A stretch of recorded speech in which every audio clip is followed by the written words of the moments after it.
ఏమిటివి? నా మతిమరుపు మండ. మీకు ఇష్టమని తాతారావుతో చెప్పి గార్లు చేయించాను, తినండి. నీకు ఇష్టం అన్నారుగా, అందుకే స్వయంగా నా చేత్తో గారెలు చేశాను, తినండి. ఎలా ఉన్నాయి? ఏమిటండి పళ్ళెం వంక చూసి మీలో మీరే నవ్వుకుంటున్నారు? నేను నవ్వానా? అబ్బే, నాకేం తెలియదే. సరే, నువ్వు వెళ్ళి, నాకు కాస్త తలనొప్పిగా ఉంది. అయ్యో రామా, తలనొప్పి అంటే చెప్పరే ఉంటండి. ఉండండి, అమృతాంజనం తెచ్చి రాస్తాను. ఇదిగో, నాకు అమృతాంజనం అక్కర్లేదు. తలనొప్పి ఎక్కువగా లేదు, ఏదో ఒంట్లో నీరసంగా ఉంది అంతే. ఏమిటండి మీరు? కాసేపు తలనొప్పి అంటారు, ఒళ్ళు నీరసం అంటారు, ఎప్పుడు ఏదో పరధ్యానంగా ఉంటారు, తిండి సరిగా తినరు. ఏమైంది మీకు? నాకేమీ కాలేదు. ఏడుగుంటలవాడా వెంకటరమణ, ఆయన చల్లగా చూడుతండి. ఏమిటి గొడవ? ఉండండి, గోపాలన్న గారికి ఫోన్ చేసి రమ్మంటాను. సుజా, ఇప్పుడు వాడినేం పిలవక్కర్లేదు, నా మాట విను. మీరేం మాట్లాడకండి. ఆరోగ్య విషయంలో అశ్రద్ధ చేస్తే తర్వాత బాధపడాలి. మీరు ఊరుకోండి. నేను ఇప్పుడే ఫోన్ చేసి అర్జెంటుగా రమ్మంటాను.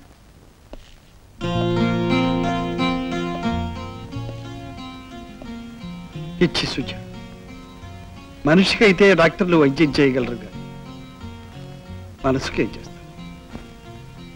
రండి అన్నయ్య గారు. అసలు కంప్లైంట్ ఏంటమ్మా? ఏమిటో రాజేష్? ఏం లేదురా, నేనేదో ఆలోచనలో ఉంటే సుజాత అనవసరంగా ఏదో. మీరు ఉండండి అన్నయ్య గారు.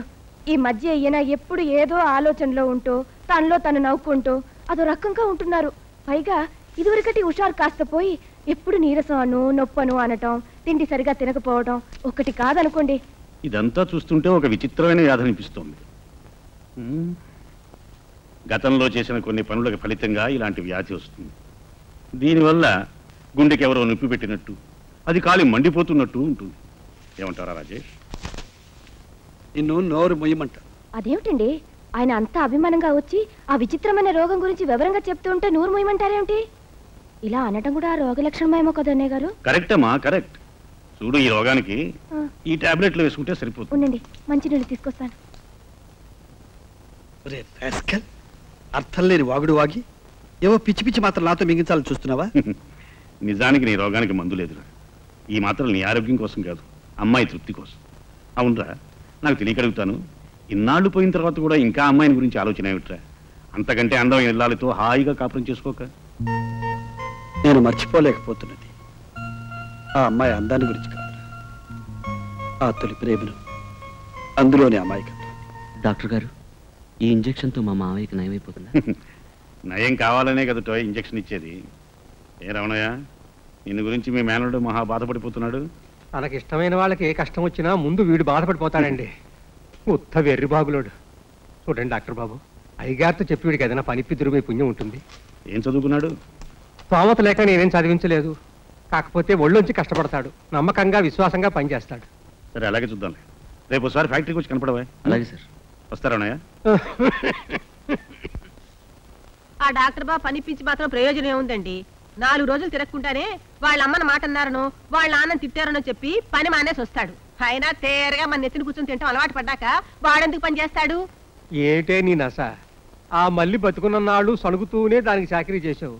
ఇప్పుడు వీడికి కన్నతల్లిలాగా అన్ని చేసి పెడుతూనే ఎందుకే అలా అంటూ ఉంటావు? చేసేదంతా చేస్తూ ఎందుకు అలా నోరు పారేసుకుంటావు? రావే, నువ్వేమనుకున్నా సరే ఈ రోజు నా మనసులో మాట చెప్పేస్తాను. నీకు చక్కగా స్నానం చేయించాలని, సబ్బుతో గట్టిగా రుద్దాలని, టవల్తో మెత్తగా తుడవాలని, నిన్ను కప్పుకుని ఎన్నో ముద్దులు పెట్టుకుని పడుకోవాలని ఆశపడుతున్నానే. ఏమిటి అలా వాగుతున్నావు? వయసులో ఉన్న ఆడపిల్లని చూడగానే ఒళ్ళు మరిచి వాగుతున్నావా? ఇప్పుడు ఏమన్నానని? పైగా ఏమన్నానని అడుగుతున్నావా? స్నానం చేయించాలని, ముద్దులు పెట్టుకోవాలని. అయ్యో, ఏమిటేమిటో వాగి ఇప్పుడే వాగలేదన్నావా? అదే, అది నిన్ను చూసి కాదు, మరి ఈ పిల్లిని చూసి.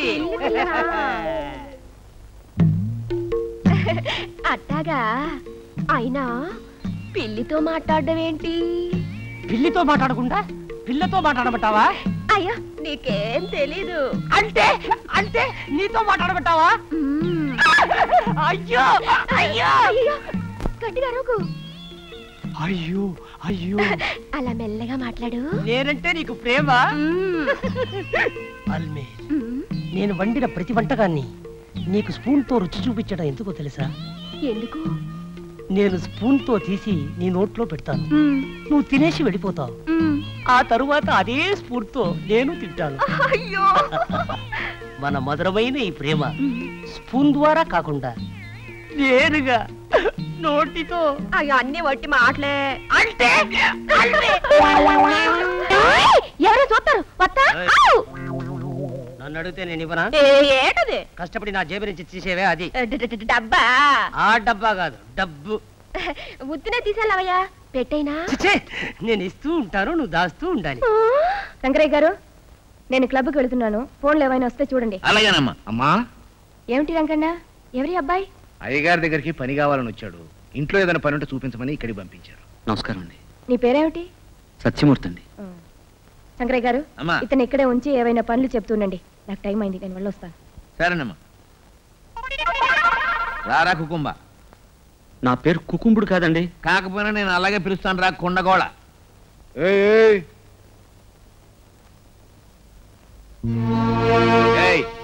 ఏంటా ఇలా చూసి అలా అంటున్నావు? ఎవరనుకుంటున్నావు? అయ్యగారికి నాన్నగారు. అదేమిటి నాకేసి కోపంగా చూస్తున్నట్టున్నారు? ఆయన సచ్చేదాకా పని వాళ్ళని అలా కోపంగానే చూస్తూ ఉండేవారు. రారా జాడా చోట. బట్టతల. ఎవరిని? నన్న? నిన్నే. కొత్త కుర్రాడు, జాగ్రత్తగా చూసుకో. రారా కొత్తాం. ఇదిగో, ఏ పనైనా శ్రద్ధగా బుద్ధిగా నేర్చుకుంటే నా అంతటి వాడు అవుతావు. Correct sir. వయసు వస్తే ఎలాగైనా మీ అంత ముసలాడు అవ్వటం తప్పదు సార్. సర్లేవా, నువ్వు పెద్ద పడుచూడం అయినట్టు నువ్వు జ్ఞాపకం చేస్తే తప్ప మా ముసలిదాన్ని జ్ఞాపకం రాదా? రే జడ చోట, వీడు బట్టల తాతారావు. వీడి దగ్గర వంట పని నేర్చుకుంటే తప్పు లేదు, కానీ వీడి గుణాలు మాత్రం. కుమాస్తా బాబు, ఎవరి అబ్బాయి? ఈడొక పొగడి బట్టలు అమ్మగారు పనిలో పెట్టారు. పేరు సత్యమూర్తి. అబ్బా, బందర్ లడ్డులా ఎంత ముద్దొస్తున్నాడో. ఏంటది ఏం పట్టిన రెప్పయ్యకుండా చూస్తున్నావు? వెళ్ళి అయ్యగారు గదిలో సామాన్ సర్దు. నన్ను నడు. అయ్యా, అలా కేకలేస్తారు ఎందుకు? కుర్రాడు చాకులా ఉన్నాడు కదా. ఉంటాడు చాకులాగా. కదూ తాతారా? చాకులు కత్తులు అవన్నీ ప్రాణానికి ప్రమాదం. పోయి పని చూడు. కుర్రాడు నాకే అందంగా ఉన్నాడు, ఇది చూసిందే. నిర్మల గారు, విజయ్ గారు, మీరిద్దరూ కలిసి రాసిన లేటెస్ట్ బుక్ భర్తను గుప్పెట్లో పెట్టుకోవడం ఎలా అనేది చదివానండి. చాలా బాగుంది. మీరిద్దరూ కలిసి రచన చేయాలని అసలు ఎందుకు అనుకున్నారు? దేశంలో స్త్రీల స్వాతంత్రం కోసం, ఈక్వల్ రైట్స్ కోసం విజయ నేను ఇద్దరం కలిసి పోరాడాలనుకున్నాం. ఈ పోరాటానికి దారి ఏమిటా అని ఇద్దరం కలిసి తెగ ఆలోచించాం. ఆలోచించి కలం పట్టాం. ముందొక డ్రాఫ్ట్ చూసాం, అదంతా బాగుందన్నారు. దాంతో మాకు పూనకం వచ్చేసి వారానికి ఒకటి చొప్పున రాసి పారేస్తున్నాం.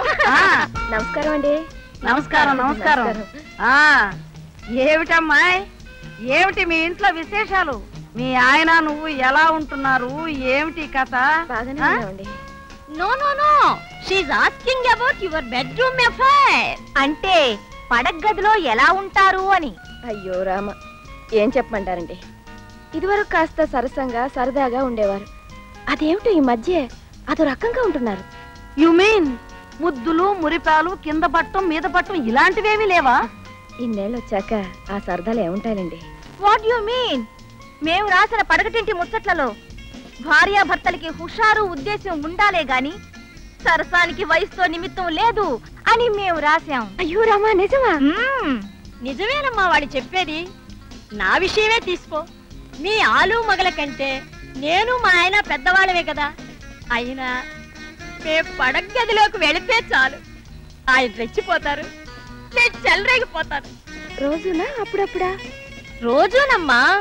అసలు ఆ ప్రోగ్రాం లేకపోతే మాకు నిద్రే పట్టదు. సుజా, నువ్వు ఇలా రా.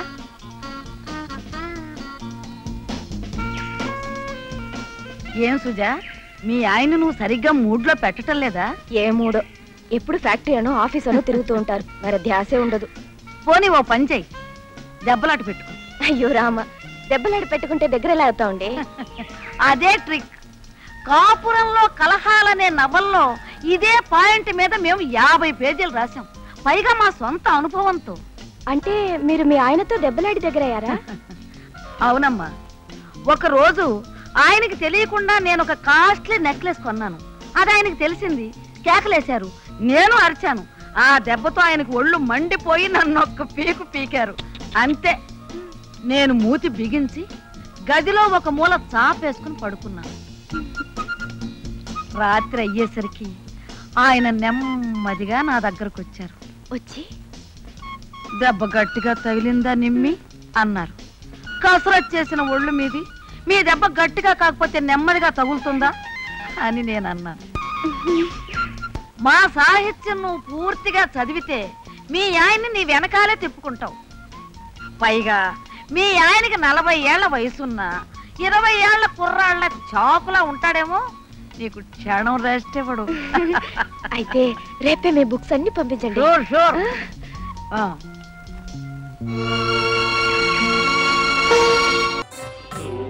కలసిన శుభవేళ ఎందుకు నీకి కలవరము, ఎందుకు నీకి కలవరము, ఉల్లాసముగా నేను కించిన అందమి నీలో చిందెనులే. చూపులు కలసిన శుభవేళ ఎందుకు నీకి కలవరము.